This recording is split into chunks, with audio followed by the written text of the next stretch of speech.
Hey, it's James and Michael with the Crypto Guys. And in this video, is Bitcoin propping up the Ukrainian military and an investment strategy that you need, especially in a volatile market? So make sure you watch this video until the end because you don't want to miss this trading strategy. And as always, as a disclaimer, this is not financial advice. Like any kind of investments, you need to do your own due diligence. So, Michael, good to see you. And let's talk a little bit about what's happening in Ukraine and how cryptocurrency is actually coming into this story. Yeah, it is quite a story. I mean, what's interesting is they froze Putin's accounts in the EU, which makes sense. But it's also another reason why people should put their money in crypto, especially a decentralized wallet. So that cannot happen. But obviously he didn't do that, or maybe he didn't think about that. I don't know. But he probably owns Bitcoin. But on a good side, how crypto is being used for good. $4.4 million in Bitcoin has been donated to Ukrainian military support against, not sure how much more impact that's going to have, because obviously wars cost a lot more than that, but at least people are trying to give and help out. And I think that's pretty cool. Yeah. Yeah. You know, what's interesting about that is that let's just even back up, I don't know, like 2 years. I mean, cryptocurrency has come so far so quickly. A couple of years ago, if you wanted to send money, at least you had ways like GoFundMe or things like that, Yeah. which take though a sizable percentage of the money. And even if you remember recently with the Canadian truckers, and there was a GoFundMe account set up and people were sending tons of money to support that effort. And then the government was going to do something with that, either to investigate that or regulate that. So even the they froze it. Like, they froze the GoToMe fund or whatever. Oh, they did. Yeah. Yeah, they froze that. They froze the bank accounts and all that as well. Yeah. So not that this is all about evading government, but it shows you how something like Bitcoin, how it's so much easier now just to move money. So if you really want to support a cause, you can support a cause without having to pay extra high fees and things like that. So that's the nice part about decentralized currency. Obviously, like with everything, there's a good and a bad side to it. But here's a good side: people being able to support something that's on their heart. Yeah. Well, I mean, you're right. It's not about evading the government, but it's certainly about keeping control of what you own, right? So yeah. I think it's a power to the people, right?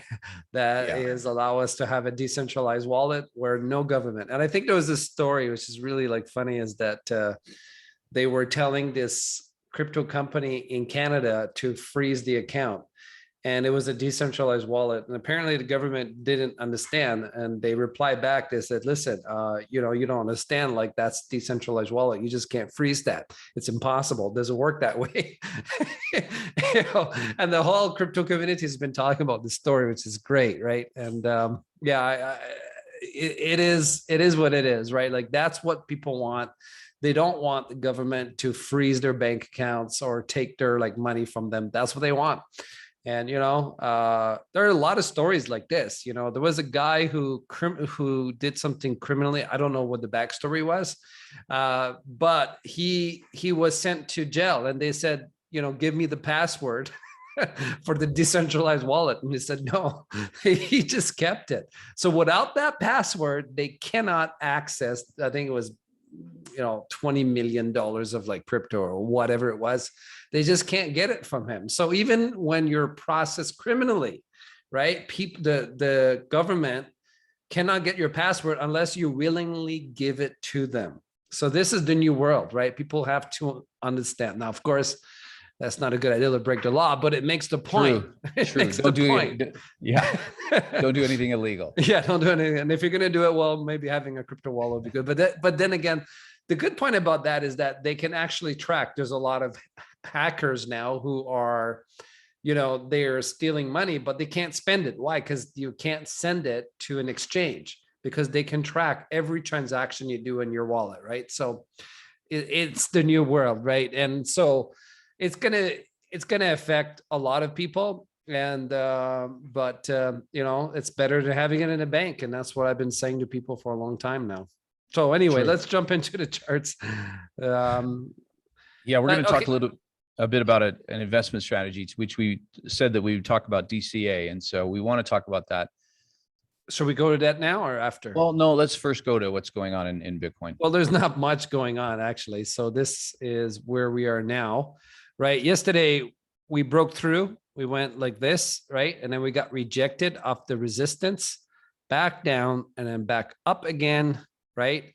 And we actually broke through, but then we made it back down again. And now we're bouncing off what became resistance is now support. And we're on our way back here.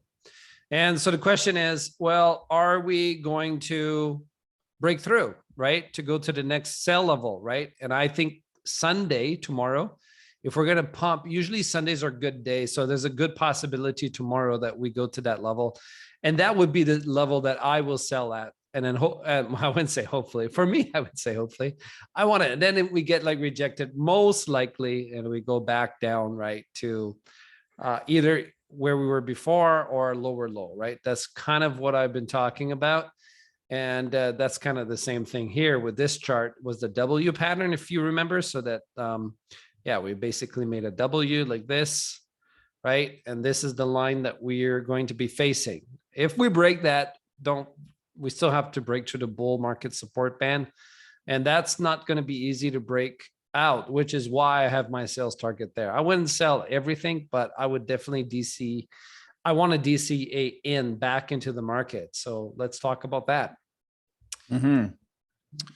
Yeah, DCA stands for those of you who might be newer to investing, it just means dollar cost averaging. It's an investment strategy that aims to reduce the impact of volatility on the purchase of assets. So it involves buying equal fiat amounts of the asset at regular intervals. And why would you use this? I'm just reading some of these things from this article. It says the main benefit of dollar cost averaging is that it reduces the risk of making a bet at the wrong time. Market timing is among the hardest things to do when it comes to trading or investing. And I know, Michael, you use DCA a lot. It's one of your main things. Let's first qualify a few of those statements by when they say volatility, they mean it go up, it goes down, it go up. It can go down like 50% in like one day, right? So this volatility is move up and down a lot. So the idea is that, well, you know, your DCA means that you buy equally, like let's say once a month, right? So if you bought it here, well, the next month might be here, over here, and then eventually, right, because Bitcoin trends up with time, you're catching some of those bottoms.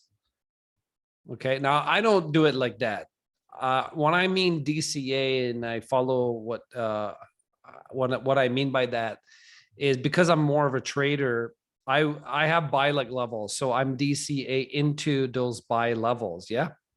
So there's a bit of a like difference between time DCA and levels, buying levels, right? So those are the buy levels that I would DCA into. Like buy level one, we already talked about, we've already reached it, which was here, right? At this level here. And the next one, if it goes to that level, I want to buy it at 33,500 and then 3,700. So I'm not going to put all my money there because I don't know that's the bottom. So that's what I mean when I mention DCA. But some people like to buy just once a month and they don't want to trade or anything, right? They're not going to try to buy it here and sell it, like buy it here and then sell it here. They're not trying to do that. So, which is okay, but that's how I trade, right? Yeah, an example of like a time DCA would be, let's say every time you got your paycheck and that you're going to put $200 into Bitcoin or whatever coin, and you're just doing that on the 30th of every month. That would be a time-based DCA. That's right. And if you're doing a time-based DCA, there was another point below here that I want to mention is that some people adopt a buy and hold. It should be a buy and hold strategy if you're doing a time DCA. So I don't necessarily think you should never sell. Obviously, there's times to sell. And if you subscribe to this channel, we'll let you know when those times are.